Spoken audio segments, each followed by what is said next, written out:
Hi. Hello, welcome everyone. We are now at the My Alliance dialogue with Corus International about food safety in food systems. And we'll have today Kathy Thierry from Senior Technical Advisor for Market Systems, and Isabel Ick, Program Associate at Corus International, presenting. Feel free to use the chat to introduce yourself. Please keep yourself muted if you're not directing a question to the panelists, and also use the chat to ask your questions if you will. We'll start now. Kathy, the floor is yours. Wonderful, thank you very much. Let's just, if you may, just go back one slide and I'll just do a quick intro on that first slide, because I like thank you. What I like about this graphic, and I'll be handing over to Isabel in a moment to take us through the first few slides, but just for those of you who joined the Market Systems Symposium sessions, you may have seen that this slide was put up there. And what I like about this in particular, where you see food safety very large, you can also see just the broad range of impacts that are part of food safety and how many things we need to be thinking about as we do this food safety, and all of us are working to have safe food in households globally, and just the plethora of information that goes into it and what we need to be considering. So I'll just start us there, is to get us all off and thinking about food safety and food systems, and hand over to Isabel. Thank you. Great, thanks, Kathy. And again, I'm Isabel. I am a program associate at Corus International, and I'll kick us off today. Here's our agenda. We will share key findings from our white paper, Achieving Food Safety. We hope to discuss how useful are certification schemes and who benefit from them. And then we'd like to brainstorm what farmer organizations need to meet food safety standards. And finally, we will discuss synergies and next steps as we began the design of the Food Safety First budget tool.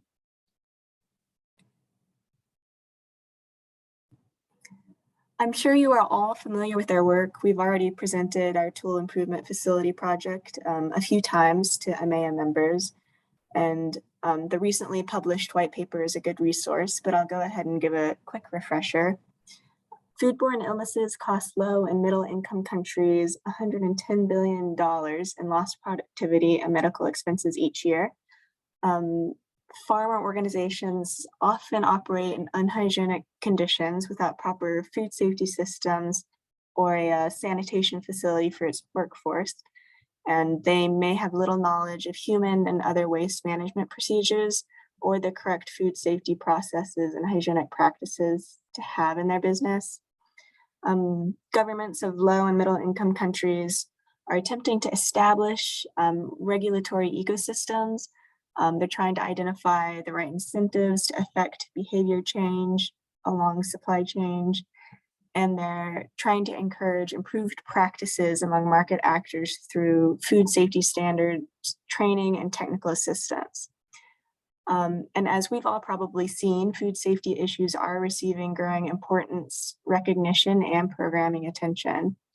And as a reminder, food safety is the totality of systems, processes, and practices in the production, processing, and packaging, storaging of food for human consumption that ensure adequate hygiene, preservation, and quality from procedure to end consumer.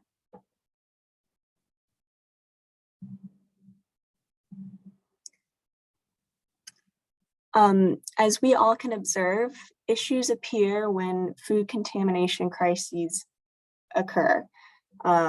We also see that change is driven by reaction, not by prevention. So food contamination in highly industrialized countries like the United States or in Europe receive immediate attention with systems and structures in place to recall produce from the supermarket and distribution supply chains. This is not the case in non-industrialized or developing countries.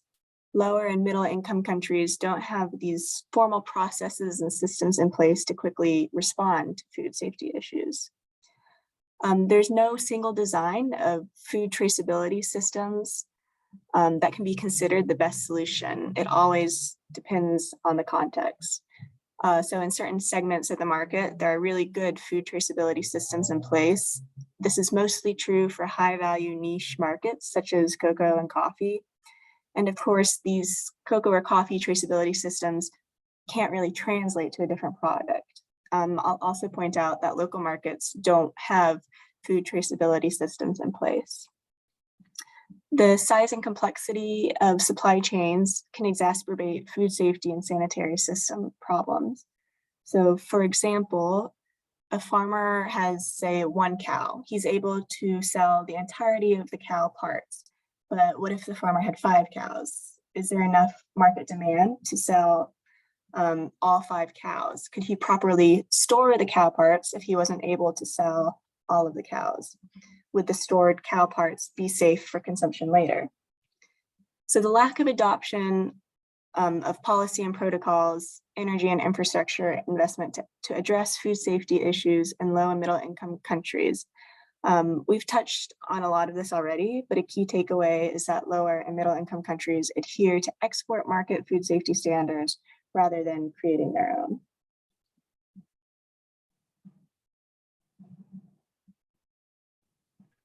Thanks, Isabel. So when we looked at the food safety enabling environments, the framework that you see with the 3 circles shows 3 components that are important in our interventions on programs and for these farmer organizations.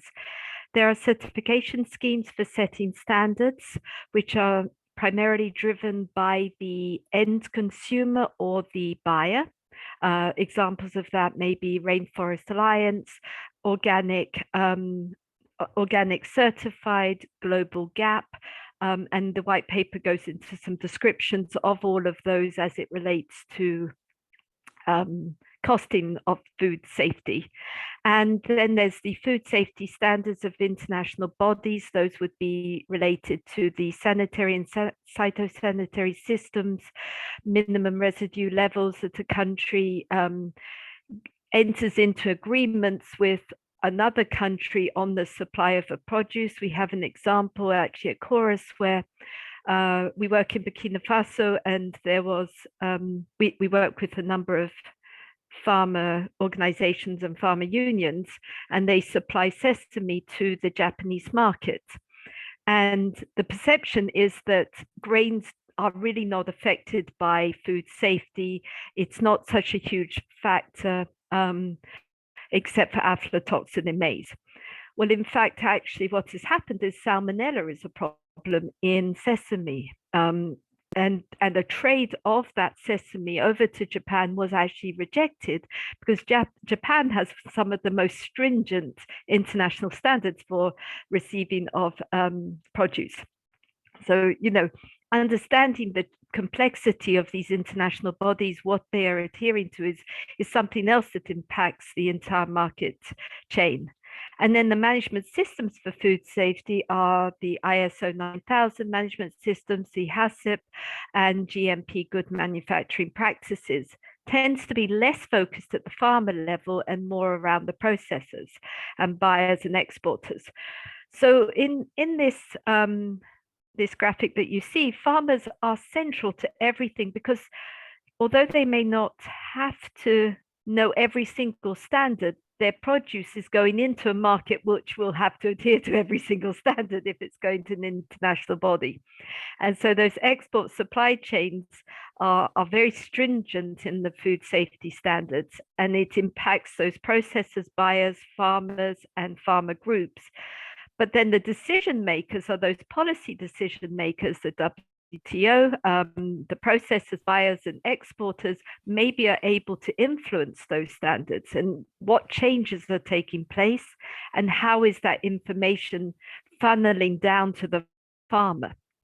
So smallholder farmers don't necessarily fully understand their role and the impact of their role on food safety.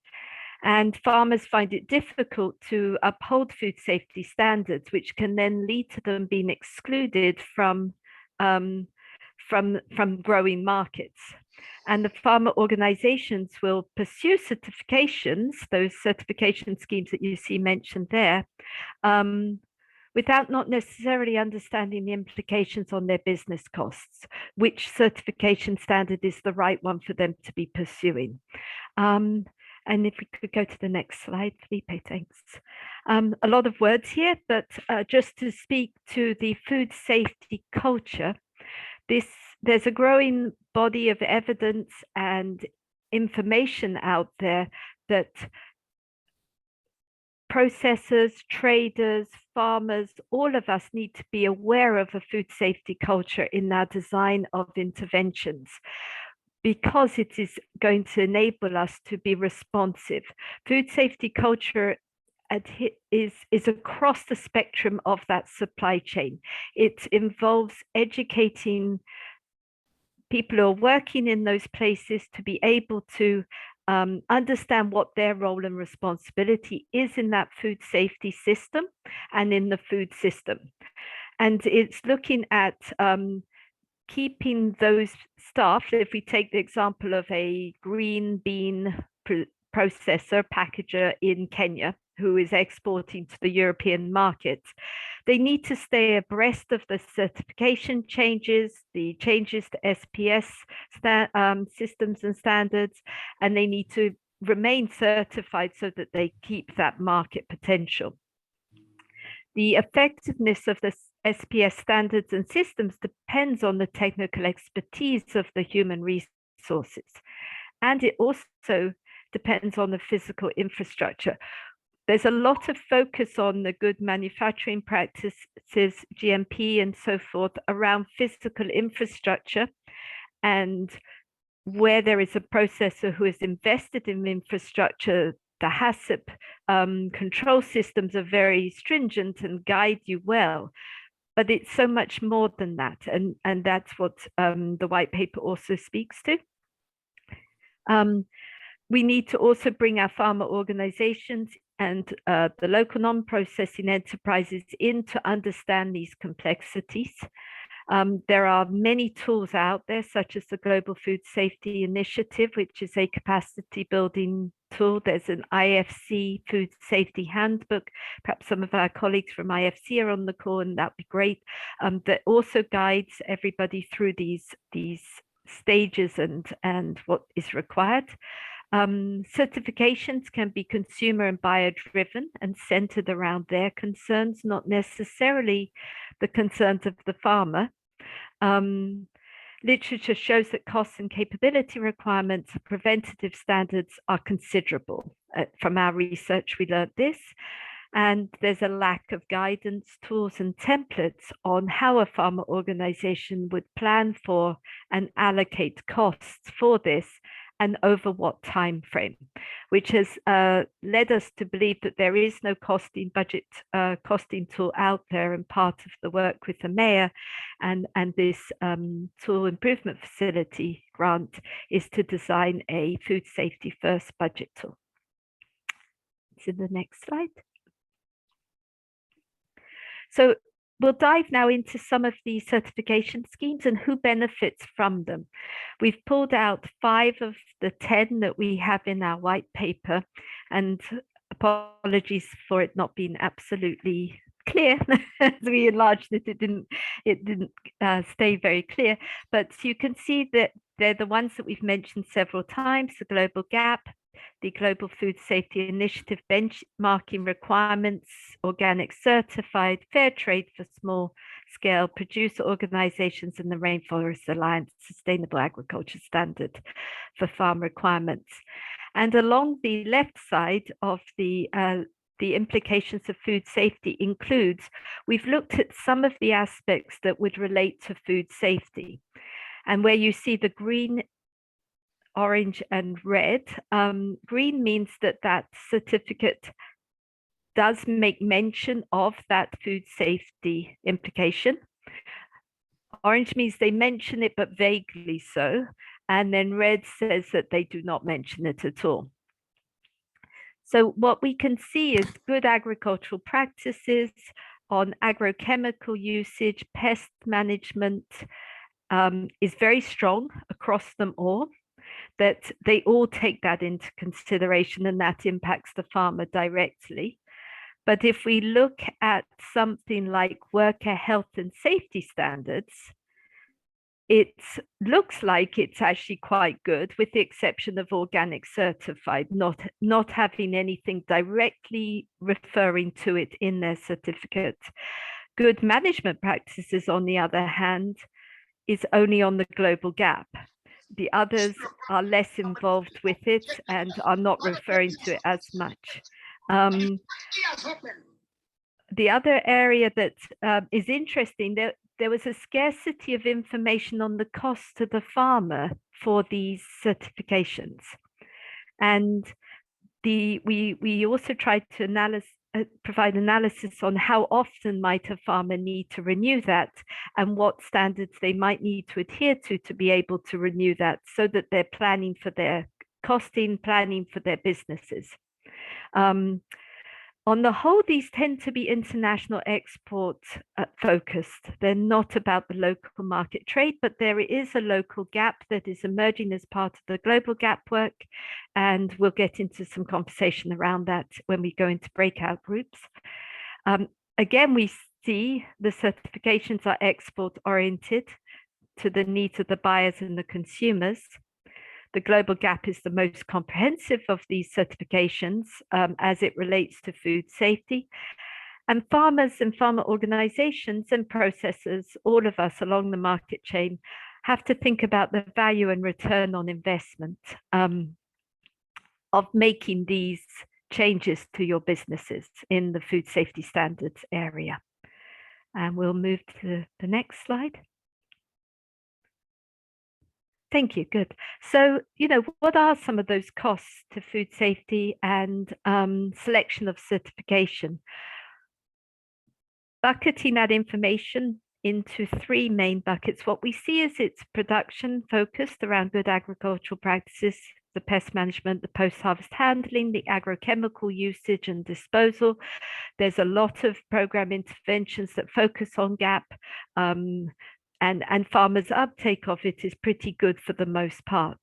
On the processing side, though, as we see donors shifting our work up to the processing element or aggregation of those crops and commodities for whatever market it may be, GMP and HACCP becomes more important, hand washing facilities at the site, that food safety culture becomes more important, waste management, proper disposal of water after it's maybe been used for cleaning and washing fruits and vegetables. Are we following the right practices?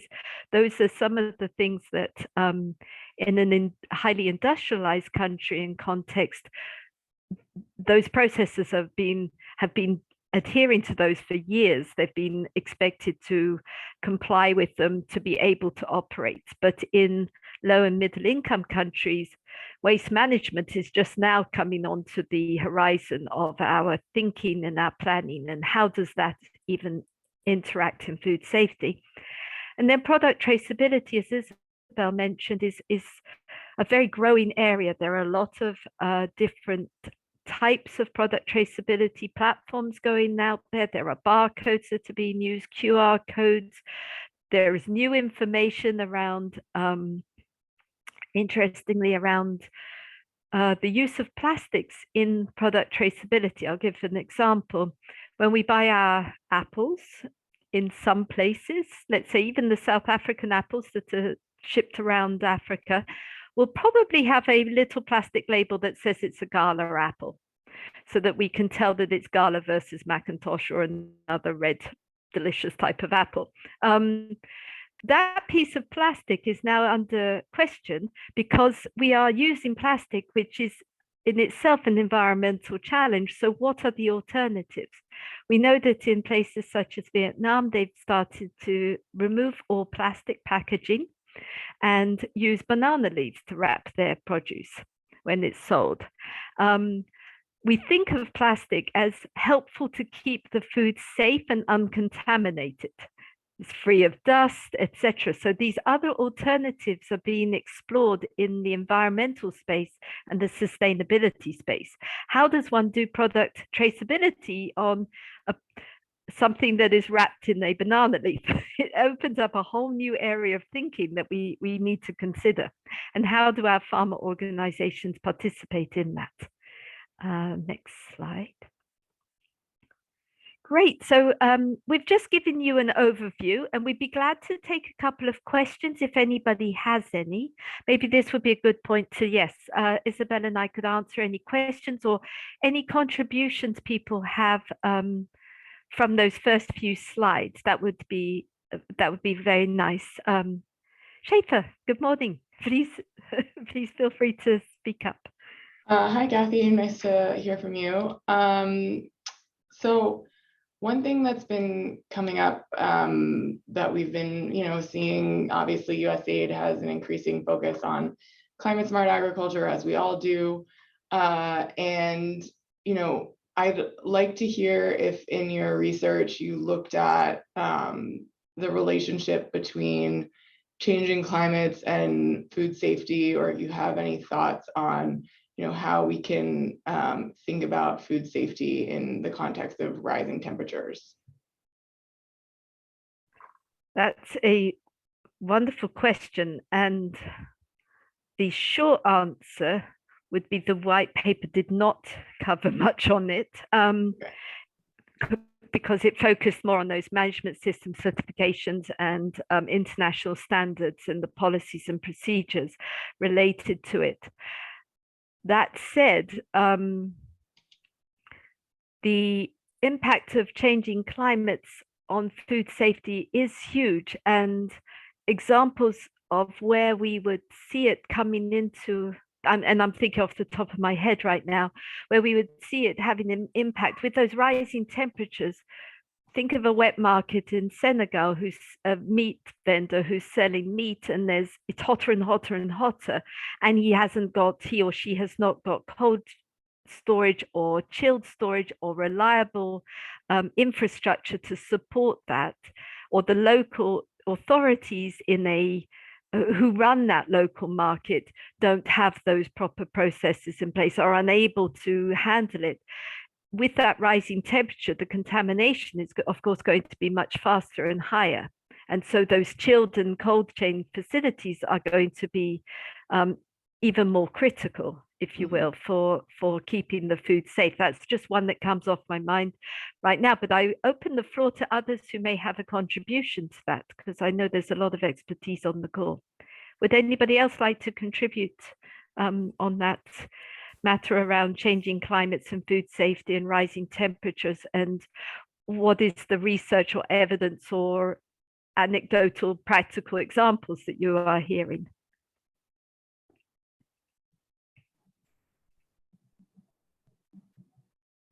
Yes, please, Eva. Sure, it's sort of tangent to what you were saying, actually, but taking it another step further is that the farmers, especially small scale producers, are often encountering conditions that they're not used to. So not just rising temperatures and increased rains or increased volumes of rain all at once, but consider places that didn't really have a lot of humidity previously, or didn't have, extreme temperatures. And so the farmers themselves are not necessarily prepared. They may have learned storage methods in the past, but those methods may no longer apply. Humidity slipping in where it wasn't previously brings all kinds of pests.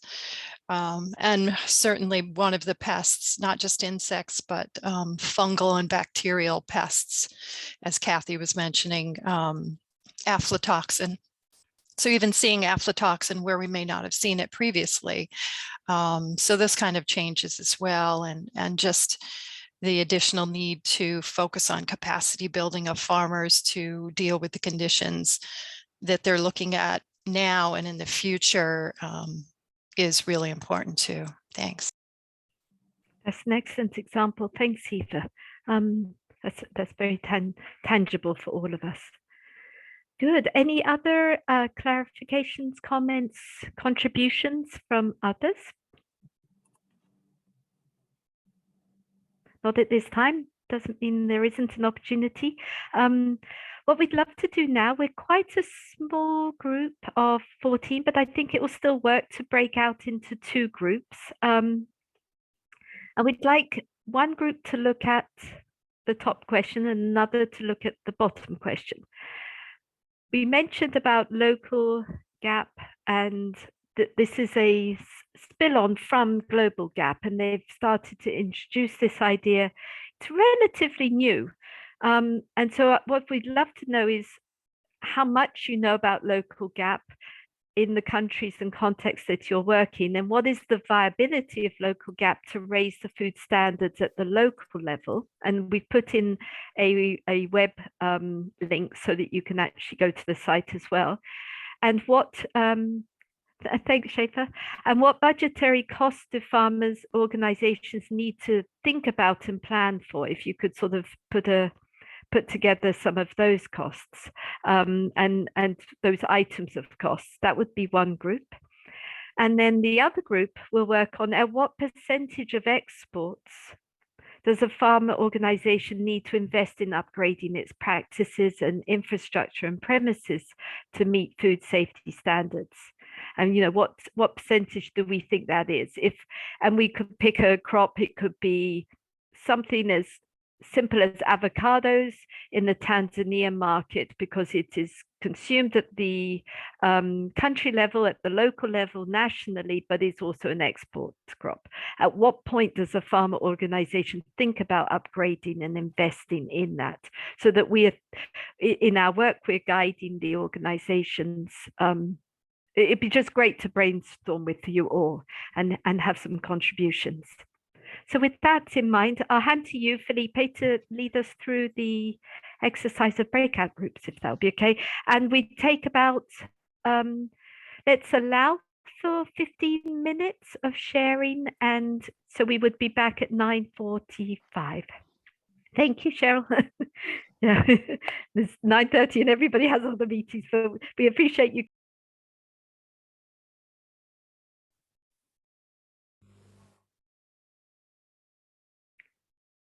Good. Hello, everyone from our group. I will hand to Isabel first on the first question, if I may, and then we'll go next. Great. Yeah. So we talked about local gap, of course, and I think generally we were all interested and,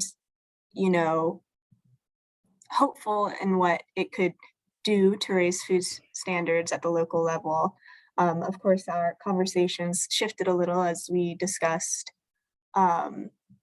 food safety at the local level. We talked a bit about how local gap, well, not quite a certification, more of a capacity strengthening tool, what costs will be incurred from that, and is it something that these local organizations or local level actors can incur, and how helpful will it be if they're only servicing local markets?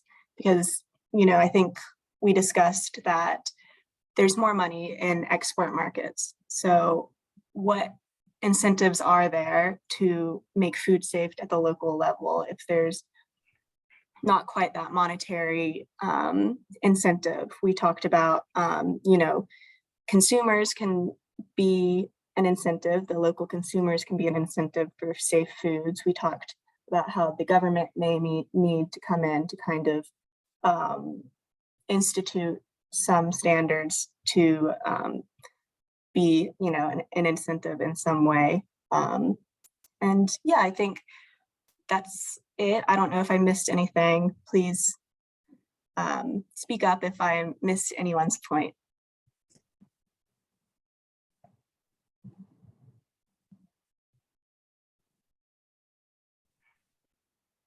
Okay, great. Then over to you, Kathy. Wonderful, thank you. So great segue over to ours.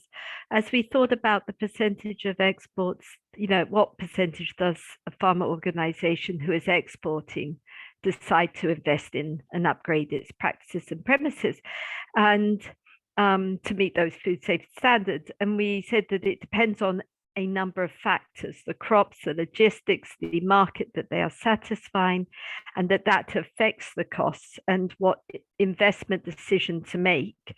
And it's kind of a chicken and egg scenario. You know, do we invest first or do we not invest? Do we invest so that we have a new market or not? And you know, that it's good for the group to prepare for export.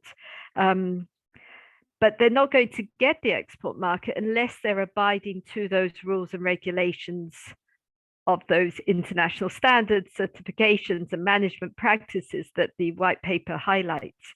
And that, you know, breaking through on the pricing tier, do you get a better price because it's an export market? Is that the incentive and attractiveness of trying to have better standards? But then we also said, safe food is also important for the local market, that there are local standards but the farmers are not necessarily adhering to them. And so how can we help them to adhere to those local standards? And, you know, engage in the guidelines and bridge those gaps of you know, safe food at a local level is also important. I'm just quickly looking through my notes. So in conclusion, we actually turned the question upside down and said it was not about the percentage of exports, that food safety is across all sectors. We had a couple of people who knew the humanitarian sector. And so, you know, we mentioned that humanitarian sector, the export and the local are all very important, and safe foods and standards around safe food need to be across everything. It's not just for the export market. And yes, that's pretty much a good overview of our conversation. Any in my group like to add to that?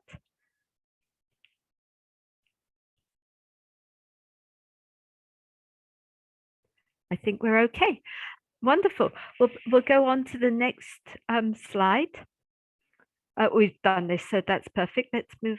So we've left this blank because what we were thinking here was we have some conclusions that Isabel and I have just presented, which is helpful, and we'll be building that into the thinking around this food safety first budget tool. But what we'd love to hear from all of you is how we might engage further with you, how you would like to be involved, if at all. What type of, is it more of these types of sessions to brainstorm ideas, and when we get the tool started, we can present it and then create a framework where you can give us feedback so that it's been designed with the end users in mind, and the end users who, you know, all of you who are guiding those end users as well, because the success from this would be that the farmer organization and projects want to use this tool, the budget tool, that is. So I'll sort of open the floor up for people to share any ideas they have.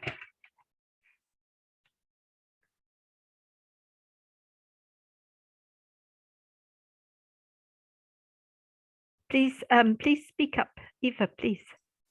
Thanks. I think based on what we were discussing in our breakout group about, you know, how everything is sort of dependent, right? It kind of depends on the scenario. So it might be nice to see something like a tiered approach of farmers, you know, here are the kinds of things that farmers who are trying to get into the export market might consider. These are the things that would be, you know, considered feasible for the small local farmers. And then in a next tier up, what might be for organizations that are already exporting and maybe want to increase exports or expand or something like that.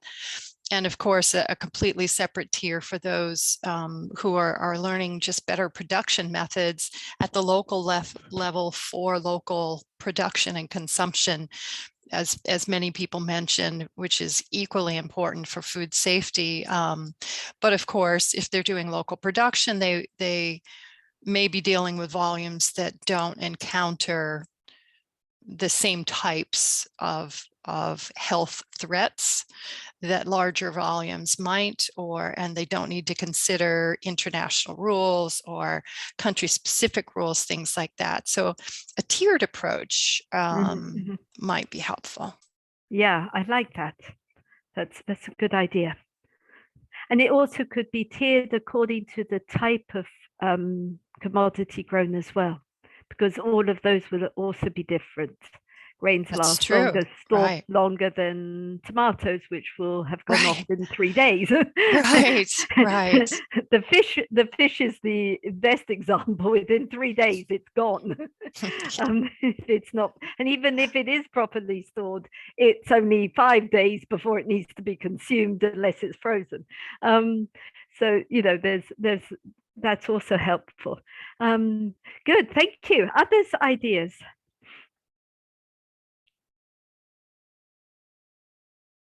Open to anything, really and truly anything at all.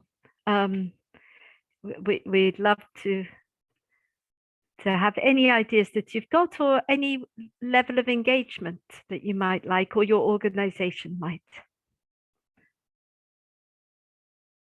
Okay, I'll throw my hat in, even though I'm a mayor rather than one of the members. I mean, I think the tiered approach makes sense. And, if you look at, I don't think we should exclusively focus on local stroke global gap, but it is interesting to see local gap has a graduation model.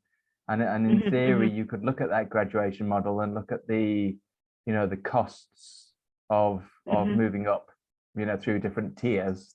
And then you could perhaps contrast it with other programs that are not using local global gap and are maybe just trying to meet local standards like aflatoxin standards or stuff like that. I don't know, but you'd need to obviously have a look at different approaches and not just the gap model. Yep, I like that too, especially because it does have that graduation through, so we could almost map the costs according to the tiers of moving to those next stages. And then of course the farmer organization that goes into aggregation and processing themselves have a different engagement. Cheryl, please. Hi, thank you so much for this presentation. I've been trying to find resources on food safety for quite some time, and your presentation at the beginning of this meeting was the clearest, most succinct orientation towards the issues that I've seen in ever. So thank you for that. That was my main feedback. The one thing that when you were talking about education at the farmer organization level, I was thinking a little bit about how on some of the work that I've done, when you go into the market and you see, the products that look the ugliest are more likely to be the cleanest, but everybody always buys what's cheapest. And so the education part is really key. I've also seen, fruit sellers on the side of the road putting the dirty, untreated fruit in a plastic container, and then you buy it because you think it's somehow different, but it's exactly the same. It's just hotter because it's been in plastic. So, I think that it might be interesting to sort of look at some behavioral economics techniques for changing behavior at a mass level. And I think I think there's a lot of room to think through these, and I'd love to continue working with you more. And we have staff that are focused very, very heavily on some of these food system changes, and I'd love to collaborate with you. Wonderful. That sounds brilliant. We'd love that. And on behavior economics, you're absolutely right. And the USAID Eat Safe program is looking at some of that, and so does the Food Safety Innovation Lab program. And when we spoke with University of Purdue and Cornell University, who do that second project, they were kind of excited to get involved with the behavior economics. We were a little overwhelmed because that's a whole other area of its own. It really is. Very extensive. It really is. We felt out of our depth with them when they started to go down that road. But donors are beginning to ask for it. So, I mean, it's coming, and, you know, obviously there are leaders like the Tony Blair Institute and some of those other organizations that are really doing some interesting stuff at a policy level. So you don't have to take it on. You can engage, we can engage with people who are already on that path. Yep. Sounds good. Fantastic. I think we're actually at time, but I'd love to give anyone else an opportunity to contribute as well.